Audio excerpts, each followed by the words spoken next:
মূল উদ্দেশ্যটা হচ্ছে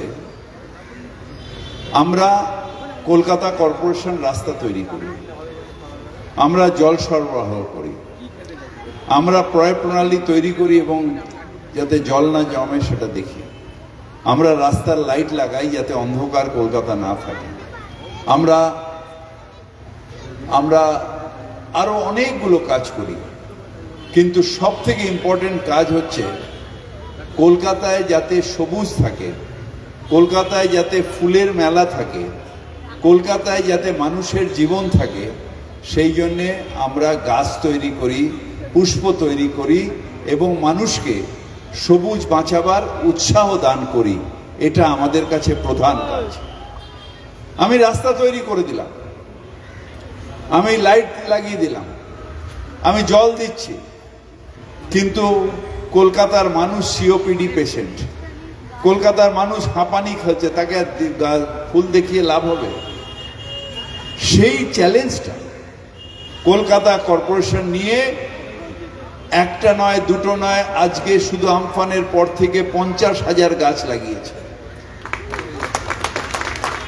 আমরা একটা সময় আসছে, আমি কেএমডিএ তাই সহযোগিতা নিয়েছি, পোর্ট ট্রাস্টের সাথে কথা বলেছি যে 1 কোটি গাছ আমরা গঙ্গার তীরে লাগাবো যাতে আমাদের এয়ার কোয়ালিটি ঠিক হয়। তার কারণটা হচ্ছে যে আমরা সবকিছু করছি, একটা ভালো শহর, কিন্তু সেই শহরে যদি এয়ার কোয়ালিটি ঠিক না হয়, যদি আমরা সবাই অসুস্থ হই, আমরা সবাই কার্বন ডাইঅক্সাইড নিতে শুরু করি, তাহলে আমরা কেউ বাঁচবো না একটা টাইম। আমার নাতনি এখানে আছে, এইটুকানি, ওদের জন্য কোন পৃথিবী ছেড়ে যাবো? আমি তো 66 বয়স হয়ে গেছে, আর বেশি দিন নয়, কিন্তু ওদের জন্য কোন পৃথিবী ছেড়ে দিয়ে যাবো? যে পৃথিবীতে শুধু কার্বন ডাইঅক্সাইড, কার্বন মনোক্সাইড আছে, যে পৃথিবীতে মানুষ বেঁচে গেলে সিওপিডি পেশেন্ট হয়ে পাউচ নিয়ে তাকে বাঁচতে হবে, সেই পৃথিবী ছাড়বো না। একটা এমন পৃথিবী, এমন শহর যেখানে আমরা সবাই ভালোভাবে বাঁচবো, হই হই করবো।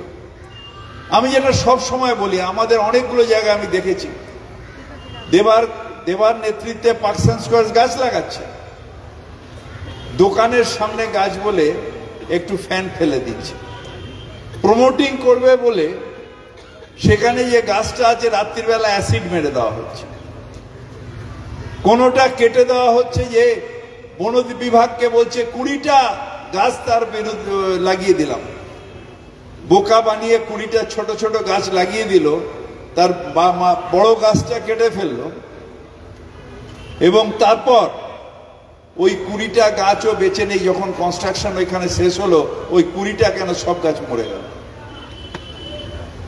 এই যে এখন পোর্ট ট্রাস্ট যেটা দিচ্ছে, সকালে গদারাও মর্নিং ওয়াক করতে যায়, এই আমাদের যেটা কি বলে জায়গাটা, আলিপুর এভিনিউ এক্সটেনশন, প্রতাপ এতক্ষণ ছিল, ওখানে একটা বিরাট জায়গায় অনেক গাছ, আলিপুরের অক্সিজেন সাপ্লাই হয় ওখানে।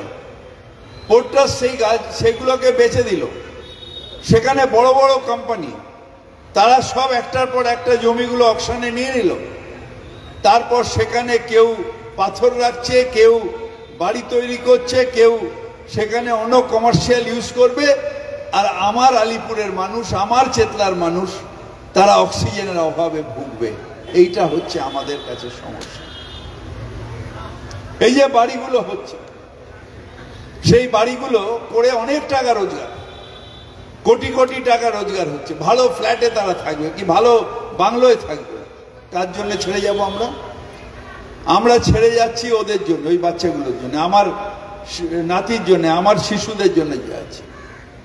কিন্তু যখন সে নিজে বড় হবে, সিওপিডি পেশেন্ট হয়ে যখন তাকে ইনহেলার নিয়ে বাঁচতে হবে, তখন সে বলবে, বাবা আমাকে ফ্ল্যাটটা দরকার ছিল না, আমার টাকার দরকার ছিল না, আমার কাছে সুস্থ জীবনের দরকার ছিল, যেটা আমাদের কাছ থেকে তুমি কেড়ে নিয়েছো। তোমরা আমাদের প্রজন্মকে কার্স করবে, এত কিছু দেওয়ার পরেও কার্স করবে, তারা অভিশাপ দেবে যে আমাদের জীবনটাকে অভিশাপ তৈরি করে দিয়েছো তোমরা।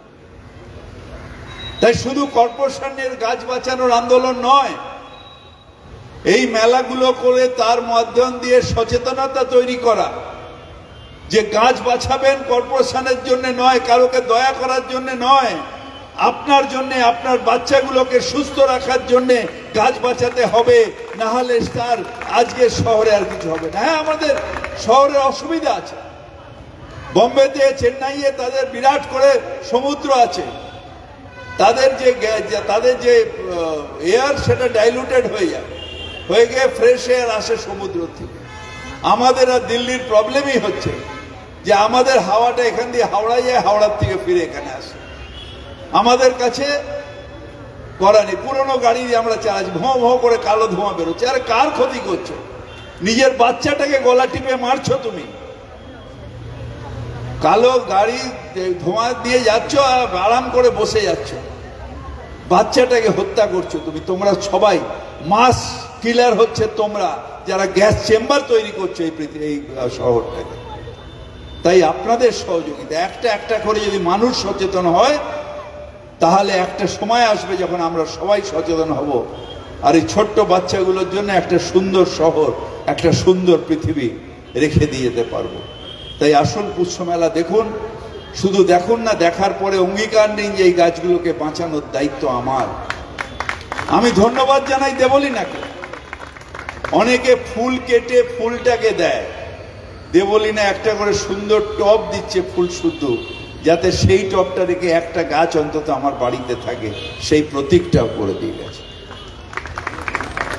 আমরা এর আগে অনেকবার 76 নম্বর ওয়ার্ডে এরকম পুষ্প প্রদর্শনী করেছিলাম, কিন্তু মানুষ 30-40টা মানুষ আসতো, খুব বেশি সচেতন করতে পারতাম না। তাই সেটাকে আস্তে আস্তে চেতলায় নিয়ে এসেছি, যাতে অনেক মানুষের কাছে এই বার্তাটা আমরা দিতে পারি।